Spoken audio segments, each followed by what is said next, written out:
સુરતીઓના આરોગ્યની દરકાર લેનાર આરોગ્ય વિભાગ દ્વારા સુરતના પાંડેસરા વિસ્તારમાં પાણીપુરી બનાવનારાઓને ત્યાં દરોડાની કામગીરી કરવામાં આવી હતી, જેથી અખાદ્ય વસ્તુઓ જપ્ત કરી તેનો નાશ કરવામાં આવ્યો છે।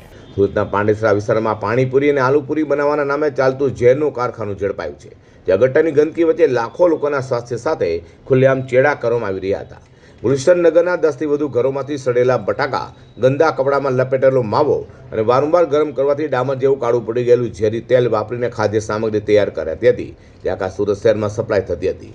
ગાંધીનગર અને ઇન્દોરમાં ફાટી નીકળેલા રોગચાળા બાદ હરકતમાં આવેલી સુરત મનપાના આરોગ્ય અધિકારીની ટીમે આ સ્થળો પર ત્રાટકીને હજારો લીટર અખાદ્ય તેલ અને ક્વિન્ટલ મોઢે સડેલા બટાટાનો નાશ કરી જવાબદારો સામે આકરો દંડ અને કાયદેસરની કાર્યવાહી હાથ ધરી લાલ લાંગ કરી છે। તો સુરતના પાંડેસરાના ગુલશન નગરમાં રિયાલિટી ચેક કરી ત્યારે ખબર પડી કે અહીં સવારના 6 વાગ્યાથી નરક જેવી ગંદકી વચ્ચે પાણીપુરી બનાવવાનું શરૂ થઈ જાય છે। જ્યાં મસાલો બને છે તેનાથી માત્ર 20 મીટર દૂર ગટર વહી રહી છે।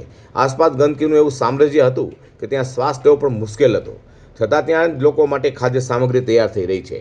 તપાસ દરમિયાન જોવા મળ્યું હતું કે જે પૂરીઓ વેચવા માટે રાખવામાં આવી હતી તે ભેજ અને ગંદકીને કારણે સડી ગઈ હતી અને કાળી પણ પડી ગઈ છે। પૂરી તળવા માટે જે તેલનો ઉપયોગ થતો હતો તે એટલી હદે બળી ગયું હતું કે તે ડામર જેવું કાળું દેખાતું હતું। આ ખાદ્ય તેલનો ઉપયોગ કેન્સર અને હૃદયરોગ જેવી ગંભીર બીમારી નોંધી શકે છે। પાલિકાની ટીમે પાંડેસરા વિસ્તારમાં અનેક વિક્રેતાઓને સ્થળ પર જ આકરો દંડ ફટકાર્યો હતો। જે લોકો ગંદકી વચ્ચે વ્યવસાય કરી રહ્યા હતા તેમનો તમામ સામાન જપ્ત કરી લેવામાં આવ્યો છે। સુરત મહાનગરપાલિકાએ સ્પષ્ટ ચેતવણી આપી છે કે લોકોના જીવ સાથે રમત કરનાર કોઈ પણ શખ્સને છોડવામાં આવશે નહીં। આવા દરોડા આખા શહેરમાં ચાલુ રહેશે। તો પાંડેસરા ગુલશન નગર વિસ્તારમાં આરોગ્ય વિભાગ દ્વારા કાર્યવાહી હાથ ધરી પાણીપુરી બનાવનારોને ત્યાં દરોડા પાડી સમગ્ર ચીજ વસ્તુઓને જપ્ત કરાઈ છે, સાથે ખરાબ બટાકા, તેલ સહિત ચીજ વસ્તુઓનો નાશ પણ કરવામાં આવ્યો છે।